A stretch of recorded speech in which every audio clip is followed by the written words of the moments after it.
Até lá.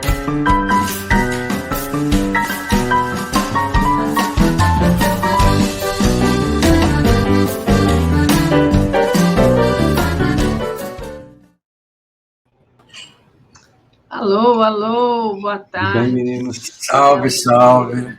Boa tarde a todas e todas. Vamos nós aqui em mais um Távola de Fim de Tarde. Beijo para a Daiane, que ela está ali ainda assistindo a gente. Ei, Daiane. Tão raro ver a Daiane. Tá arrumando as coisas dela para ir embora. A outra foi nada embora. Ela tá por aí. Editora de não sei mais 40 coisas que ela tem que resolver. E vai embora nada, né, Daiane? É isso aí. Olha só, gente. E o Lula fotografando as casas de João de Barro, hein, gente? Pois é, achei o máximo. Ele não está nem com Minha Casa Minha Vida? Claro.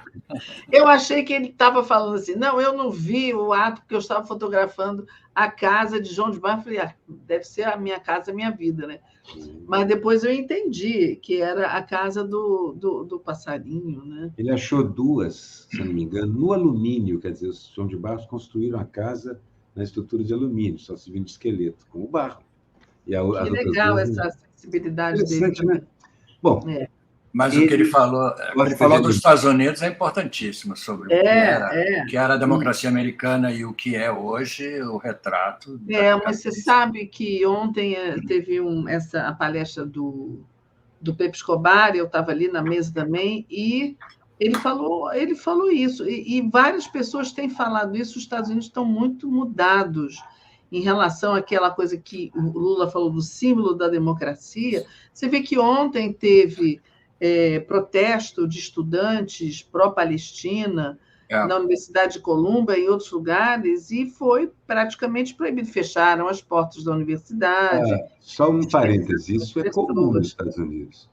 Na década de 60 e 70 do século passado, os movimentos estudantis eram reprimidos. Não, mas, Aroeira, a gente está falando de depois disso, obviamente. Sim. Quer dizer o seguinte, na América, na democracia americana, movimentos de estudantes e rebeliões em presídio, eles trataram a bala todas as vezes que aconteceu.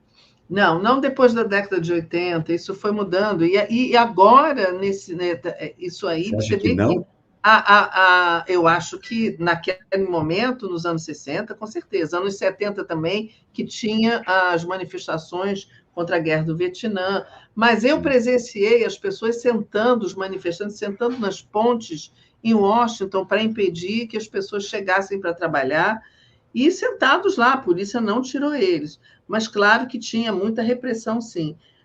Agora, a gente viu todas aquelas manifestações do George Floyd, né? Nos Estados Unidos, contra o racismo, em muitas cidades americanas, e eles falam tanto de liberdade de expressão, eles estavam lá na rua. Agora, liberdade de expressão para ser pró-Palestina não tem muito, não, né? E nem para Assange.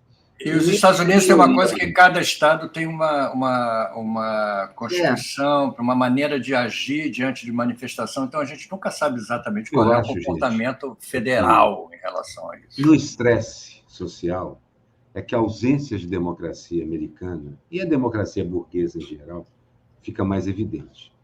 Porque nas horas em que quem mais precisa do Estado e não o obtém, é o estresse social. Então a gente está vendo o seguinte: a maneira como o neoliberalismo encaixou-se no planeta e aumentou a contradição a um nível absurdo, destruiu empregos, exatamente as estruturas, é natural que, de certa maneira, né, isso aconteça.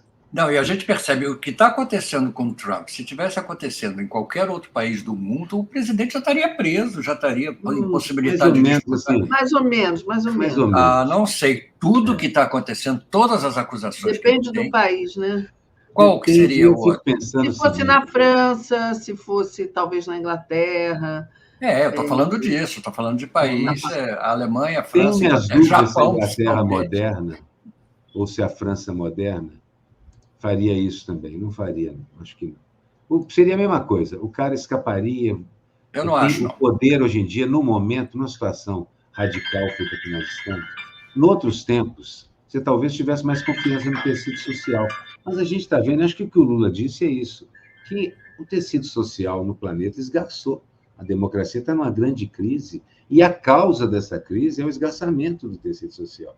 Não é? A democracia mostrou os limites dela, não é democracia de verdade. Lembra do Zé Disseu falando há 2 semanas? Enquanto não houver uma democracia social real, isso é um fantasma permanente. Como esses caras tomaram a frente, e é verdade, tanto os teocratas quanto os fascistas estão na frente da pauta nos últimos anos. Estão pautando o planeta e avançando em cima das nossas pautas. Como eles pautaram o planeta, eu acho que eles agora estão meio fortes para burro. Estão muito fortes. O tempo Mas eu acho que eles estão muito fortes. Outro dia eu li um artigo que falava do capitalismo indigno como raiz da extrema-direita. E eu acho que, eu não sei, mas eu vejo, eu estava conversando até com uma sobrinha que mora em Nova York, e ela muito espantada com determinações até claro, como o Miguel falou, nos estados, em relação a casamentos do mesmo sexo, uma coisa regredindo, retrocedendo, e eu acho que isso tem muito a ver com essa expansão desse coisa do Trump, dessa aceitação, dessa metade do país. Está complicado. Uma coisa reforça a outra. Você lembra, por exemplo, um outro fenômeno típico. Muitas cidades pelo interior todo dos Estados Unidos começam a votar leis proibindo que você auxilie moradores de rua, ou que dê comida, ou coisas do tipo. Exatamente. E nos anos 20 e 30, os xerifes locais passavam o seu tempo nas cidadezinhas expulsando vagabundos que chegassem. Expulsando. E o cara ainda dizia, na literatura tem isso, não é pessoal, só que nós não queremos que vocês fiquem... Botava para fora mesmo, sem o menor problema. De certa maneira, essa América grande, de novo, que eles querem fazer, é essa América. A América que excluía sem vergonha nenhuma. Sempre foi uma América branca, né? Eles sempre trabalharam para isso. Mas agora eles querem voltar a excluir sem a vergonha que os últimos 40 anos trouxeram. Mas a gente aquilo que a Regina isso... falou que mudou. Mudou mesmo. A gente viu isso aqui, essa coisa da extrema-direita, a gente viu essa perversidade, essa falta de solidariedade, essa falta de empatia. E nesse artigo que eu li, que eu estava falando sobre o capitalismo indigno, o autor diz o seguinte, que quando você suprime a solidariedade, você produz pessoas descartáveis, porque é isso que o Aroeira falou. Você não pode ajudar, você manda para fora, não tem nem nenhum pudor e nenhum arrependimento. Aí ele fala assim, daí vem a corrosão de caráter, que é o que nutre os fascistas. A gente viu isso aqui, gente, a gente vê isso aqui. Eu acho que esse espírito cresceu muito nos últimos anos. E um detalhe adicional, que é essa de inserir nas ideologias todas que comandam o planeta, a ideia de que a pobreza, a miséria e o problema daquele cara não é problema seu. Não é problema do Estado, Exatamente. Não é problema seu, não é problema de quem se organiza, trabalha e cumpre a meritocracia. Exatamente. Se você trabalhar, você não vai passar por isso. Entendeu? Isso, essa é a ideia que os caras querem. E isso cresceu muito nesses últimos anos. Esse pensamento, essa ideologia fascista cresceu demais nos últimos anos. E eu acho também tanto a fascista quanto a teocrata. Exatamente. E eu acho assim, se a gente não... isso, estou falando do Brasil, porque os países desenvolvidos é outra história. Mas aqui no Brasil, se a gente não correr... O Lula disse hoje, eu vou fazer com que esse país dê certo. Né? É tudo que a gente quer. E se a gente não correr com essa diminuição da desigualdade, aumentar a justiça social, a extrema-direita vai continuar avançando, porque é aí que eles habitam, né? E que eles prosperam. Você lê os indicativos, Regina, outro dia mesmo você estava falando disso, é surpreendente como os indicativos econômicos estão bons. Como, na verdade, estão bons, estão caminhando para isso que o Lula falou, eu quero fazer esse país dar certo. Estão caminhando para um país que dá certo, porque tem uma economia poderosa, porque agora tem um governo, etc, etc. O Lula está fazendo o que a gente sempre disse, né? Enquanto isso não passa para a população que continua enxergando o mundo com o mesmo óculos que ela enxerga. A mesma lente que ela usa é a mesma. Nada está alterando as percepções das pessoas. O Lula diz o que a gente sempre disse aqui, que a única maneira para combater essa onda fascista de direita é você fazer um país melhor. É evidente, a gente concorda com isso, e ele certamente também, porque é o que ele está fazendo. Mas hoje eu ouvi uma coisa, eu acho que foi até a Flávia Oliveira que falou, que ela disse assim, o negócio da economia já não pesa mais tanto. Não pesa, eu estava pensando isso aqui. A coisa do comportamento é que está mandando. Da economia é estúpido, não é nem o comportamento só. Outro dia, hoje, nos últimos tempos, eu tenho estou andando aqui pelo meu bairro, eu paro numa padaria para tomar um café, paro no lugar, e eu tenho ouvido cada vez mais gente, despoderadamente, conversando sobre Bolsonaro, com calma, tranquilidade, dizendo, não, foi péssimo na pandemia, mas por outro lado. Então, de repente, isso me assustou um pouco, porque uma parte da classe média que já tinha voltado a ter vergonha de citar esses nomes e essas ideias, voltou a perder a vergonha de citar esses nomes e essas ideias. Então, de certa maneira, a ideia de que o outro não é problema seu está bem instalada. E aí você tem toda a razão, Regina. Sem empatia, não adianta melhorar a economia, não adianta, você pode cobrir as pessoas de ouro. Elas vão achar pouco, vão achar que o outro é melhor do que você e não vão dar 1 grama desse ouro para nenhum necessitar. Tudo bem que a gente pode conviver com isso democraticamente, pontos de vista diferentes, mas até que ponto eles iriam democraticamente? A gente não sabe. A gente não sabe até que ponto eles vão manter essa lealdade à democracia. Nós até sabemos, né? Nós até sabemos, exatamente. Essa é a questão, quer dizer, cabe tudo dentro da democracia, cabe a perversidade, cabe Eles continuam insistindo nessa liberdade de expressão, que é uma liberdade generalizada, que vale tudo. Karl Popper, né, o filósofo, que sempre, o argumento que sempre a gente pode tirar é esse, assim, não dá para ser tolerante com a intolerância. É o limite. É o limite. Nós somos tolerantes com tudo, exceto com aquele que quer fazer da intolerância a regra. Esse cara não pode. Ele não pode. Como é que chama isso? Cláusula pétrea da ética. Esse cara não pode. Olha só, eu queria só... em 2013, o sociólogo francês, o Robert Castel, que já morreu, mas em 2013 ele falou uma coisa que eu vou ler um pedacinho aqui, olha. Ele disse que o processo de naturalização em escala global do desvalor da vida humana como um todo, e especialmente da vida daqueles mais necessitados, os sobrantes, ou seja, uma ralé global, que está provocando o que a gente está vendo. Ele falou isso em 2013, quer dizer, esse desvalor da vida humana. Como é que a gente chegou nisso, né? Não sei, mas o Piketty, quando ele recolhe os dados dele, são exatamente dessas décadas do novo século.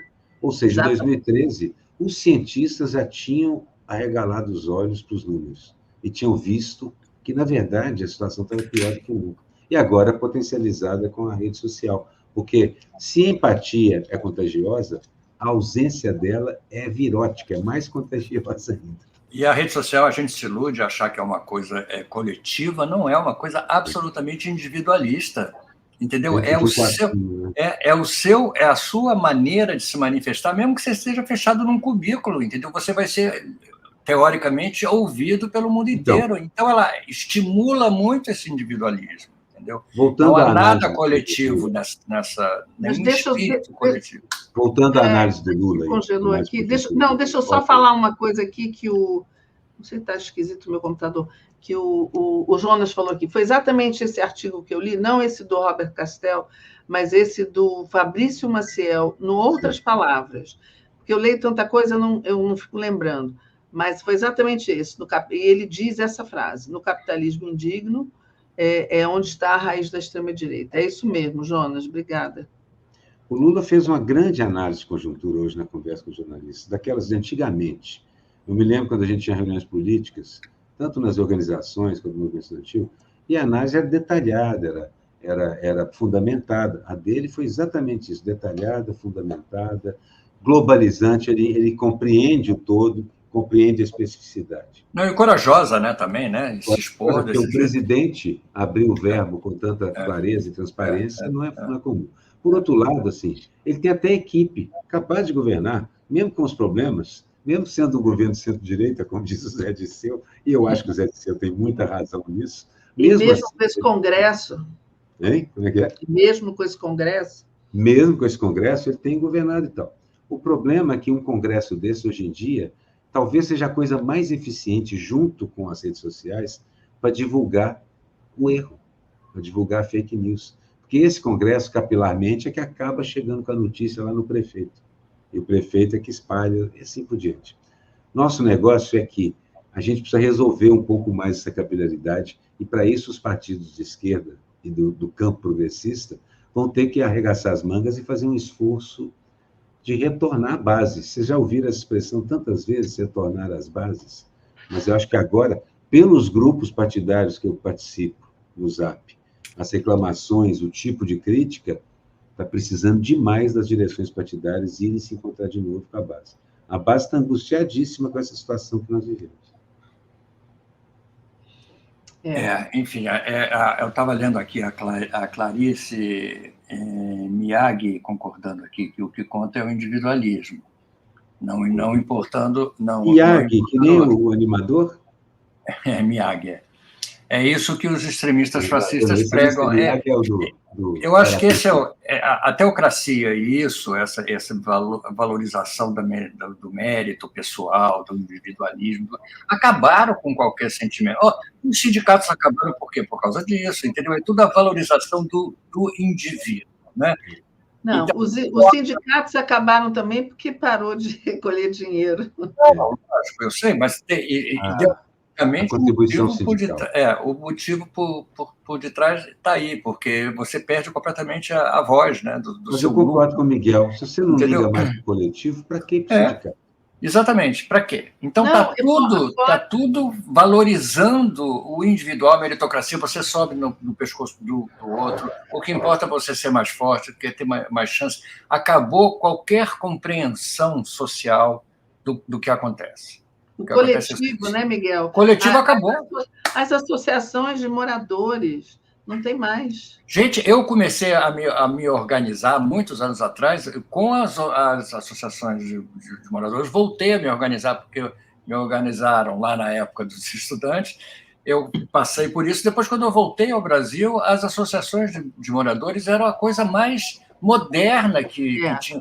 Nasceu das associações das favelas, aí migrou para a associação de moradores. Cadê as associações de moradores? Existe, na verdade, elas acabaram com a música ao vivo em quase todos os bairros do Rio de Janeiro. É o que elas... Exatamente, é o que tinha. Ainda tem na Praça São Sebastião lá o chorinho, que é uma coisa que permanece. E agrega, né? Agrega, é uma coisa... O coreto existia para quê? Porque tocava as bandinhas ali, as pessoas... música, pois é. Exatamente. Mas agora, então, a questão é a organização, sim, mas não é só isso. O que vocês acham do número de pessoas que foi ao ato de domingo? Segundo a USP, calculou 32 mil pessoas. 32. É um pouco isso também. Apesar deles continuarem usando essa... Vem para a rua, entendeu? Essa linguagem que sempre foi da esquerda. Até eles estão sentindo isso. Acho que eles estão saturando também, né? Já tem uma exaustão também com isso, será? Que não basta isso. Você tem que ter um conteúdo. Se você não tiver um conteúdo para oferecer, ou dividir, ou compartilhar com aquela população que está ali, fica difícil. Você não pode só ter a destruição como conteúdo. Nós temos conteúdo e não estamos conseguindo. Porque não queremos, é invertido, não é a falta de conteúdo. A situação de queda de braço permanente é exaustiva para quem assiste. É um tênis. Não resolve. Pac, e vai um pouco para lá, um pouco para cá. Depois de algum tempo, só militantes mais duros, com mais vocação para a coisa, continuam trabalhando nisso. A maior parte das pessoas cansou daquilo e quer viver a vida, porque, no fundo, o que todos nós queríamos é viver a vida. E não a gente não dormir direito porque está com medo de uma guerra, porque está com medo da inflação, porque está com medo dos homossexuais tomarem o mundo, dos LGBTQI+, porque está com medo, ou porque está com medo dos fascistas chegarem, ou porque está com medo dos teocratas plantarem. Que é um medo individual, de proteger sua casa, sua porta, sua casa, entendeu? Sua sala. Todo mundo angustiado, cansado, em pânico, é melhor ir me divertir. Nesse sentido, eu entendo por que todos os atos tendem a se esvaziar. até acontecer algo muito cabeludo e grande de novo que force as pessoas a irem para a rua. Eu acho que os tempos mudaram. Mudaram mesmo, a gente não sabe ainda nem para onde, nem como. O pior lugar do mundo é o interregno, né? Olha, isso a gente falou ontem nessa palestra. Eu lembrei daqueles anos em que caiu o Muro de Berlim, acabou a União Soviética. Eu estava lá fazendo uma cobertura em Moscou e, durante 15 dias, era exatamente esse momento, tremulou a bandeira da União Soviética ao lado da bandeira russa, e ali depois acabou a União Soviética. Então, era um momento de transformação mundial também. E agora, a gente está também num momento de transição. A gente está vendo um império, o Império Americano. A gente começou falando sobre as coisas internas nos Estados Unidos, e isso mostra não só estão acontecendo essas mudanças lá dentro, como que a situação internacional também está mudando. Aí você tem toda essa questão da dolarização, desdolarização, tem os BRICS, tem a Rússia... Tem a Palestina, gente, a Palestina. Toda vez que o Império... A China se unindo cada vez mais à Rússia, que é uma coisa que está indo lentamente, mas que está acontecendo. Está mudando o cenário geopolítico, né? A gente está nesse momento. Ele costuma tem um desastre junto. O Império não cai na boa. Império é Godzilla morrendo e destruindo Tóquio enquanto cai. Estrebuchando ali. E isso é Império Romano. Isso é perigoso. Tudo caiu. O Império Otomano, o Império Árabe. Dizem que boa parte da crise moderna do Oriente Médio começa quando os árabes são expulsos da Espanha. E os bárbaros... Império Romano expulsaram os árabes, que era a civilização. Eu acho que é um momento, a gente está bem atento, é um momento até meio perigoso, e eu acho isso, a gente está vivendo a gente viveu, a nossa geração viveu essa transformação da informação, né? A gente estava dentro dessa revolução tecnológica, estamos ainda vivendo ela, e agora uma transformação geopolítica de sair dessa coisa unipolar para a multipolaridade. A gente está dentro disso. E veja, você falou, a invenção do rádio coincidiu com a ascensão do fascismo e com a virada, o planeta virou de cabeça para baixo. 1922. Eu acho que é o mesmo tipo de momento que a gente vive. A ascensão da rede social virou de cabeça para baixo um montão de conceitos e estruturas estabelecidas, e nós não estamos sabendo controlar direito aquilo.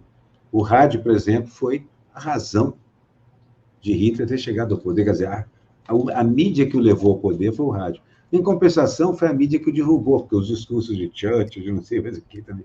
O problema é que essa nova entrada de maneira do mundo se comunicar e funcionar complica tudo. Junto com isso, havia uma ofensiva grande do neoliberalismo. Desde o final da década de 70, que eles estão tomando de novo o pé e o poder. Hoje em dia, eu acho que, assim, provavelmente eles estão muito bem instalados na maior parte das chamadas democracias do mundo. O core delas é neoliberal. Mesmo que elas ainda tenham alguma coisa de welfare state, eu olho para aí e vejo assim, olha, social-democracia do passado. A gente, para ter um direitozinho trabalhista daqui para frente, vai ter que lutar muito. É isso que eu acho, exatamente. Social-democracia é uma coisa do passado. Mas o neoliberalismo... Os entregadores de coisa, por exemplo, do Uber. Os empreendedores, né? Não, eles não quiseram os acordos, eles não estão gostando dos acordos. Exatamente. Mas isso do neoliberalismo ter voltado com todo... Mas é diferente, é um capitalismo indigno, como diz o Fabrício, é diferente, é selvagem, é muito pior do que foi, do que vinha sendo, do que foi... É o capitalismo do tio Patinhas. Nas histórias, eles entravam com tratores arrancando as florestas de qualquer país da América Central, de qualquer lugar. É o capitalismo.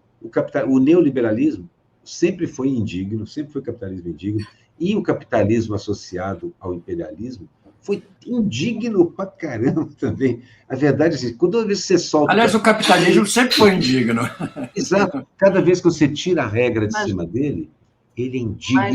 Mas está de uma forma selvagem. Olha só a Cristiane dizendo o seguinte: O enfraquecimento ou até a extinção dos sindicatos é um sinal do neoliberalismo se aprofundando. A falsa mentalidade do empreendedor de si próprio faz desnecessária a existência do sindicato. Isso é que está acabando com a classe trabalhadora. Exatamente, como classe. Não é a primeira vez, assim. Você pega a Revolução Industrial, você pega essa década de ascensão do fascismo, do começo do século XX, todas essas mudanças aí, elas, assim, a vida do trabalhador nunca é fácil.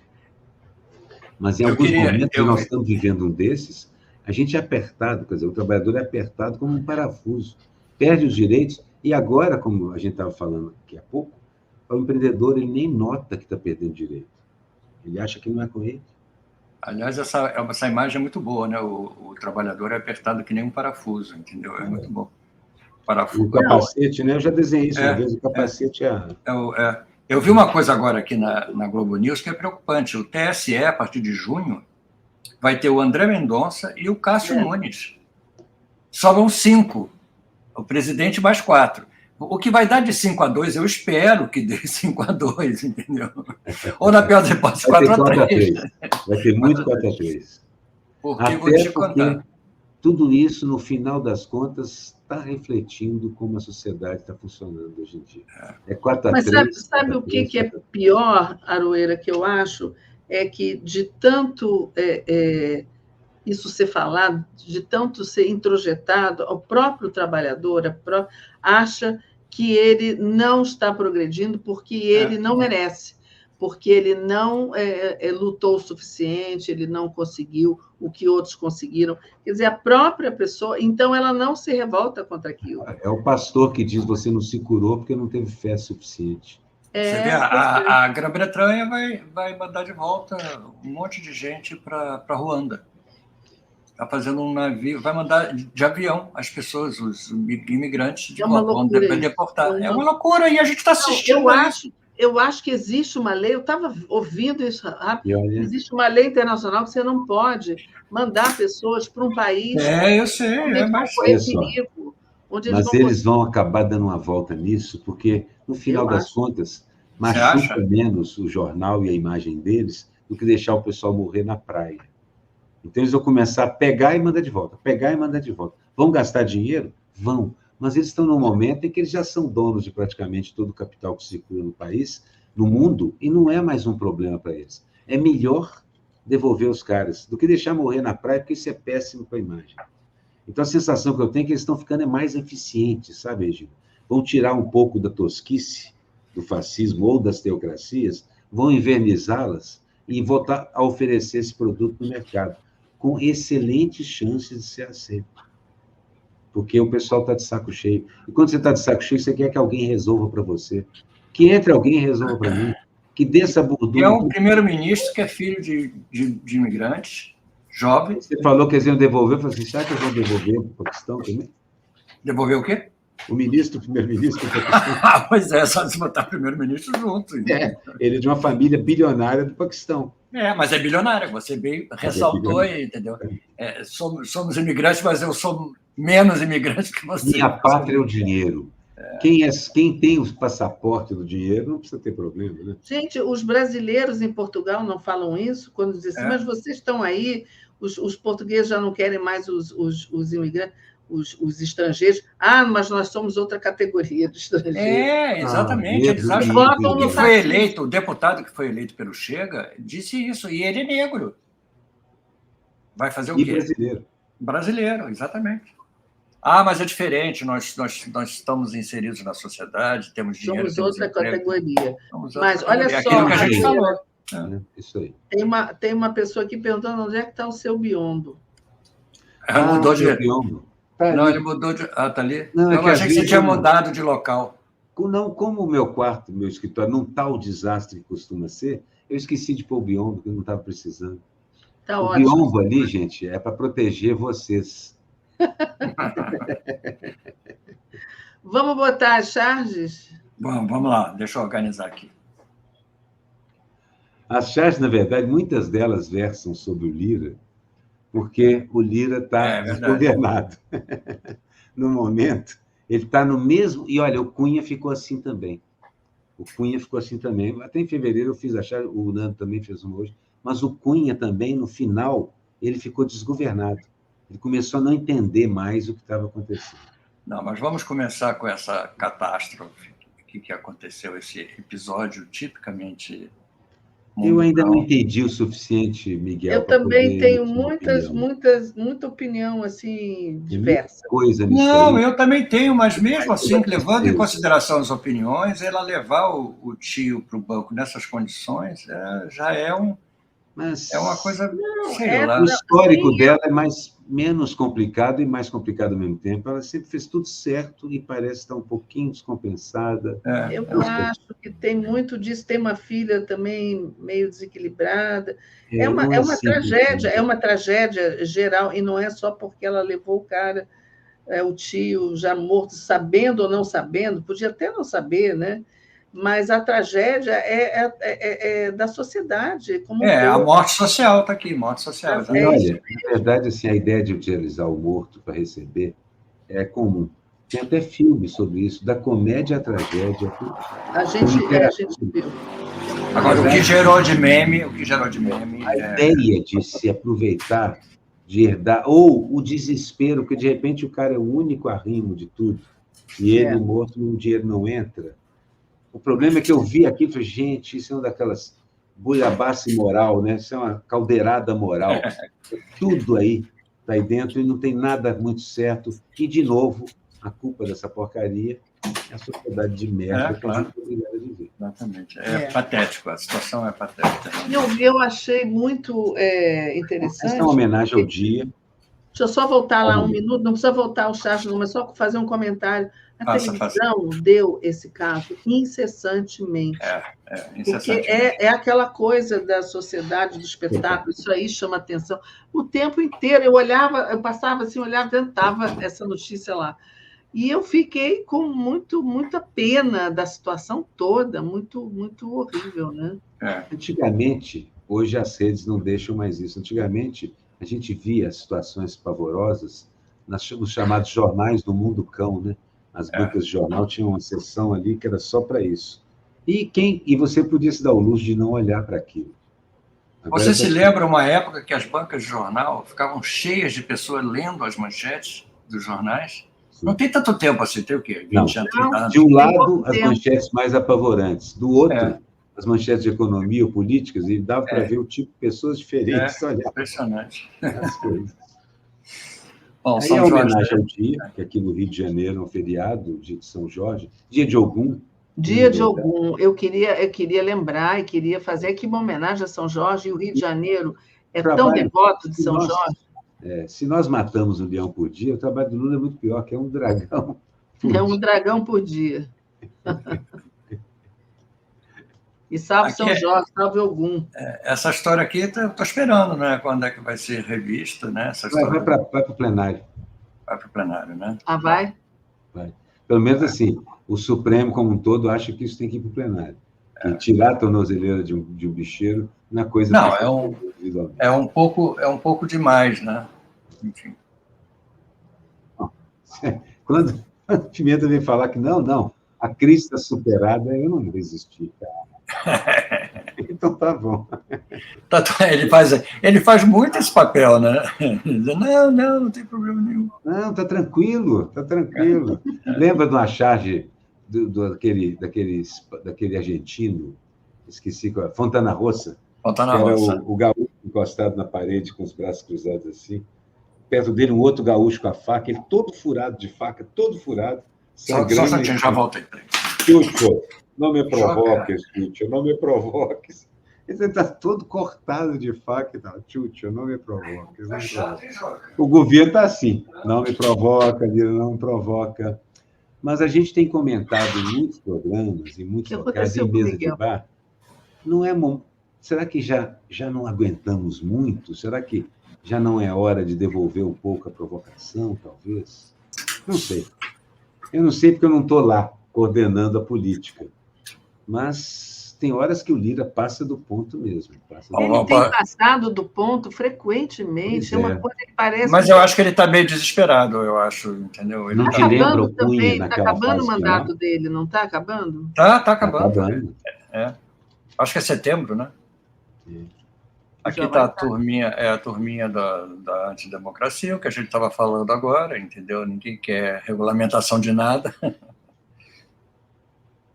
E o Trump está se danando lá, né? O julgamento. O julgamento está bravo. Na verdade, assim, esse pessoal todo aí, eles querem isso, mas há uma certa reação da sociedade. Há uma certa reação. Vamos torcer. Será? Tomara. Eu também estou torcendo. Porque muitos governos ficam preocupados com um cara feito Elon Musk falando bobagem. Hoje a Austrália reagiu. A Austrália... Vocês repararam que vários países, depois desse incidente dele com o Brasil, não é isso? Depois do incidente dele com o Brasil, alguns países começaram a pegar outras querelas com ele e levantando de novo. Então, não é simples. Dialética é isso. Essa aí é o seguinte, a outra charge tinha que vir antes. Pois é, exatamente. A gente não sabe... Por quê? Porque eu fiz com o Tiradentes mesmo, e desenhei essa também com o Lula, falei, não vou publicar Tiradentes. E não é que o Itamar Acieri, penista, assim, faz com o Lula no lugar do... Eu já fiz, eu até mostrei para ele. Então, fiz também. Mas a charge que vinha antes, passa ela aí. Espero que seja... Não é ela. Essa. Meu nome é Arthur e serei seu carrasco hoje. Está confortável? E aí eu acabei fazendo ela também com o Lula. Agora você volta um pouquinho só para chegar na outra, você vê como é que é. Está vendo? E o Lula? Menos, Lira. Menos. Diferente. Aqui ele sempre, você me falou, né? O Arthur Lira seria o nosso personagem dessa semana, né? Eu achei que ele, até pelo desespero, ele me lembrou o Cunha. Eu já tinha feito essa charge de fevereiro, então nem fiz de novo. Mas, assim, me lembrou o Cunha já há algum tempo, que ele está na fase final, como se fosse o Cunha na fase final. Pode ser bom e pode ser ruim. Pode ser bom e pode ser ruim. Isso aqui eu fiz homenagem ao dia de ontem, né? Que não se comemora mais, ninguém fala mais no Brasil. Parece que o Brasil sempre existiu, nunca foi descoberto. Nunca foi mesmo. Mas sempre existiu, Miguel. O Brasil exatamente. Os indígenas estavam todos aqui. Ele descobriu uma coisa que ele não sabia, mas que já estava ali há muito tempo. Eu fiz um livro há muitos anos com a Brasiliense, chamado Olha Lá o Brasil, com o Júlio José Chiavenato, que é um professor de história completamente maluco. E o livro foi proibido depois, entendeu? Porque tinha uma série de ofensas a vários grupos, era o livro mais politicamente incorreto do mundo. O Nilson, cartunista de Belo Horizonte, ele tem duas sequências de histórias, uma chama Pindorama e a outra chama Caravela, que elas começam e se encontram quando as caravelas chegam ao Brasil. Sim.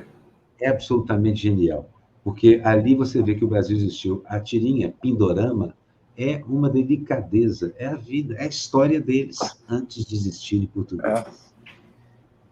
A gente tinha que editar isso, ter isso em livro, capa dura e escambau. Bom, eu achei que aquele negócio... Eu estava conversando com o Ricardo Neguton no nosso programa lá, e a gente falando... E eu falei dessa coisa do bezerro de ouro, que o Musk era o bezerro de ouro que esses caras iam adorar na manifestação. E foi. Agora, flopou. Tinha muito pouca gente na base do monte.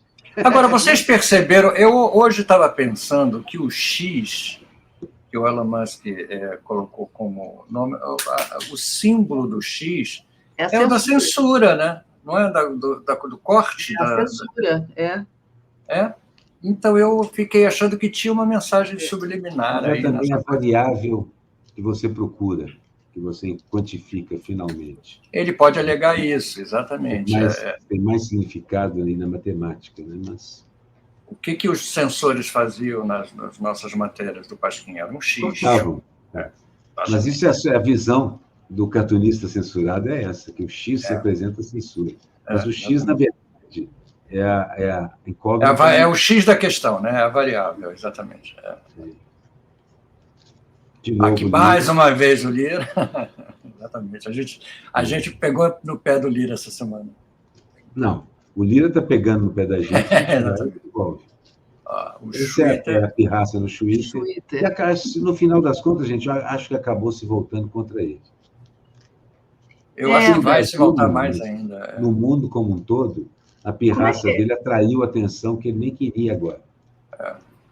Acho que ele não está muito preocupado com o X, não. Ele está interessado, como é o nome da empresa dele? Tesla, com a Tesla. Mas a Tesla está tendo muito Não, não é prejuízo. a Tesla também, não. É a outra, como é o chamo? SpaceX. SpaceX. É para fugir para Marte. O Lula já falou para ele, não adianta fugir para Marte, não. Não, eu acho que... Eu estou esquecendo o nome aqui, mas... Não, mas a SpaceX lida com satélites também. Tesla e o Twitter são as 3 maiores empresas dele. Tem outras. Mas...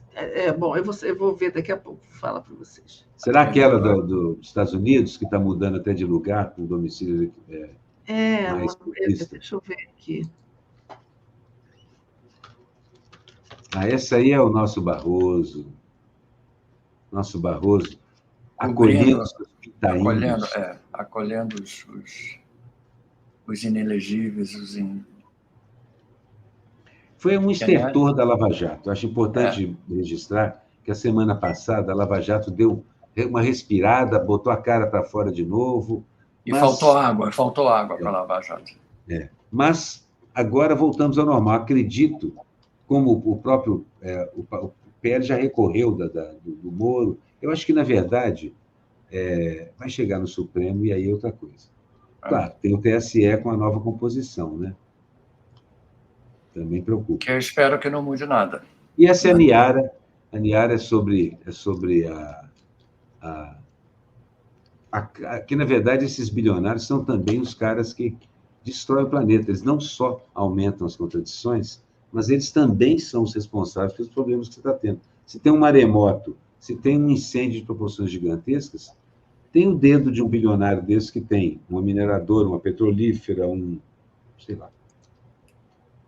Eles ajudam a causar os problemas do planeta. Bom, hoje, esse é o NAI, esse não é o de hoje é esse. Vou sair daqui a pouquinho para fazer isso. Eu e o Igor e eu, vamos cantar um montão de compositoras. Starlink, olha, alguém me ajudou aqui, a Neuza me ajudou. Starlink é da internet. Que vem de internet feminina. Esse é o foco dele. Agora, mas olha só, Aroeira, acho que a gente vai se ver, eu vou lá te ver hoje. Estaremos lá. Oba. Hoje a gente vai cantar um montão de coisas, dessas moças todas aí. Consuelo Velázquez, vocês não sabem quem é. Não. É a autora de Bésame Mucho. Que ótimo. O mais curioso, quando ela escreveu essa música com 17 ou 18 anos, ela jamais tinha beijado. Ele era jovem assim? Ela era jovem assim? Jovem assim. Eu vou chegar às 7h30. É lá na Travessa dos Tamoios, 32, que fica no Flamengo. É uma ruazinha pequenina, mas cheia de bares e diversão. Muito alegre a rua. Uma espécie de Baixo Flamengo. E, vocês devem ter notado, só volta um pouquinho. Já que a gente vai cantar compositoras e intérpretes femininas e mulheres, eu desenhei uma gata, porque gato tricolor é sempre fêmea. 99% das vezes. Tá certo. Todo mundo falando aqui do Starlink, olha, até já teve prejuízo, o X também não está indo muito bem das pernas. Eu acho que está se concentrando nisso. Eu confio muito no board de diretores do Musk para depô-lo. Mais cedo ou mais tarde, os caras cansam de perder dinheiro. E na quinta-feira, eu estou no NAI. Lá são dos caras que tinham o GIA, ali no Jardim Botânico, só que agora estão no Botafogo. Eu não pude ir ainda porque eu estou fazendo o programa no seu lugar. Hein? Hoje você vai fazer, amanhã você vai fazer amanhã, o programa no meu lugar e eu vou fazer no seu amanhã. Porque eu vou estar tocando na quinta, com a Cláudia e o Rodrigo Ferreira. E isso lá daqui a pouco você está só tocando, a gente não vai mais... Todos os dias, exatamente. Não é? Está demais. Está demais. É isso aí. Temos 4 minutinhos para a gente dar uma encerrada aqui. Vocês veem, então, já que a gente vai encerrar, eu queria juntar 3 pedaços de coisas aí. O próprio Elon Musk. Ou, se você quiser, os 2.540 bilionários, acho que é esse o número, que existem no mundo. E a queda e o equilíbrio que a eleição americana, que é uma eleição tão importante para todos, começou a atingir. No momento, acho que os americanos não sabem quem eles detestam mais, se é o Trump ou se é o Biden. Mas é uma dessas escolhas, eles estão indo em quem eu gosto menos. Então vou votar no outro, porque os dois são péssimos candidatos. Um é um imperialista, canalha, sócio de genocida, o outro é a mesma coisa e bilionário, quer dizer, ainda está com o dedo enfiado em mais desastres e genocídios pelo planeta. Se a gente pensar um pouco, na Argentina foi mais ou menos assim, né? Quem eu detesto menos. Mas ali a gente tem que pensar que o pobre do peronismo tentando controlar a economia argentina, que é um negócio destroçado, não tinha como conseguir. Eu sabia que a gente ia se dar mal no final das contas ali.